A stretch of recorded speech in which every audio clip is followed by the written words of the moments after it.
तर हे जर टाळायचं असेल तुम्हाला तर दोघांनी या गोष्टीला महत्त्व देणं गरजेचं असतं आणि एक दुसऱ्याची बरोबर डिस्कशन करून ओपन डिस्कशन करून ओपन चर्चा करून नक्कीच याच्यावर तुम्ही तोडगा स्वतःहूनच काढू शकता।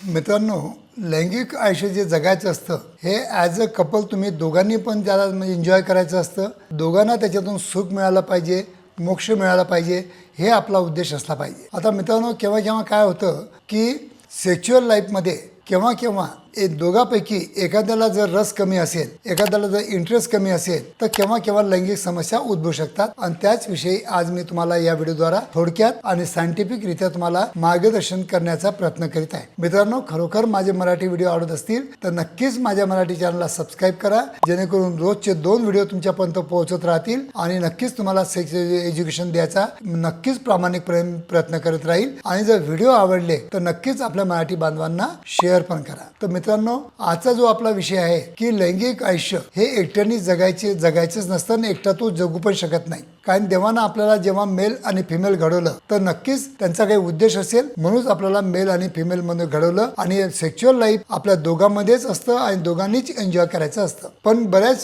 स्त्रिया हे म्हणजे फ्रिजिडिटीमुळे यांचा इंटरेस्ट कमी असतो, तर लॉस ऑफ डिझायर त्यांची कमी असते, त्यांची काम इच्छा कमी असते। त्याचं कारण तुम्हाला शोधावं लागतं। बऱ्याच वेळा त्याला आपण निग्लेक्ट करतो। असे माझ्याकडे पेशंट येतात, डॉक्टर साहेब माझा तर खूप इंटरेस्ट आहे पण माझ्या पार्टनरचा अजिबात इंटरेस्ट नाही, म्हणून माझी मैत्रीण आहे तिच्याकडे मी जातो। तर हा मैत्रिणीकडे का जातोय? कारण त्याला जे सुख पाहिजे, जे लैंगिक सुख पाहिजे ते त्याला घरातून मिळत नाहीये, म्हणून हा बाहेर जातोय। तर हे जर टाळायचं असेल तुम्हाला तर दोघांनी या गोष्टीला महत्त्व देणं गरजेचं असतं आणि एक दुसऱ्याची बरोबर डिस्कशन करून ओपन डिस्कशन करून ओपन चर्चा करून नक्कीच याच्यावर तुम्ही तोडगा स्वतःहूनच काढू शकता। तर मित्रांनो, माझा सांगण्याचा उद्देश असा आहे की केव्हा केव्हा स्त्रियांना फ्रिजिडिटीमुळे किंवा काम इच्छा कमी असल्यामुळे त्यांचा इंटरेस्ट कमी होऊन जातो। कारण की दिवसभर घरामध्ये काम करून त्यांना रात्री थकवा आला असेल तर होऊ शकतं की बेडवर गेल्यानंतर ते बरोबर ताबडतोब झोपून जातात। केव्हा केव्हा काय असतं, त्यांना पीसीओडी असतात किंवा काही हार्मोनचे दोष असतात किंवा हेमोग्लोबिनचे दोष असतात, हेमोग्लोबिन कमी असतं, त्याच्यामुळे पण त्यांची काम इच्छा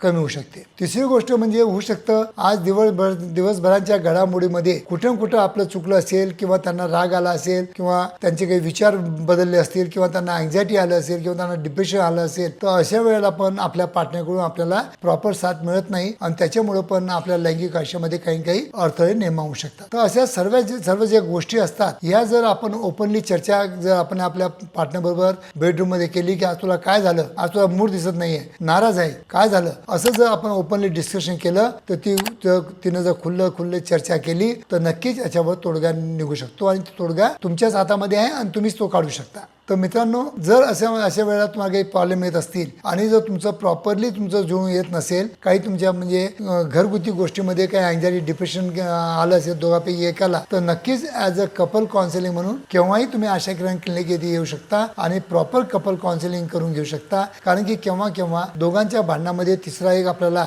समजवणारा पाहिजेच, तरच आपलं भांडण मिटतं। नाहीतर मग दोघांचं चर्चा करता ते भांडण कोणत्या रूपामध्ये रूपांतर होईल हे पण आपण सांगू शकत नाही। आणि लैंगिक आयुष्यामध्ये हे तुम्हाला नक्की सांगतो की जोपर्यंत तुमच्या एक दुसऱ्यावर विश्वास आहे, एक दुसऱ्यांचे विचार बरोबर आहेत, एक दुसऱ्यांची चर्चा बरोबर आहे आणि एक दुसऱ्याची चर्चा करून तुम्ही पुढे जात आहे, तर नक्कीच लैंगिक आयुष्य टिकाऊ होण्यासाठी या छोट्या गोष्टी तुम्हाला नक्कीच मदत करतील। त्यासाठी तुम्हाला औषधांची किंवा डॉक्टरांची गरजच पडायला नको। थँक्यू मित्रांनो।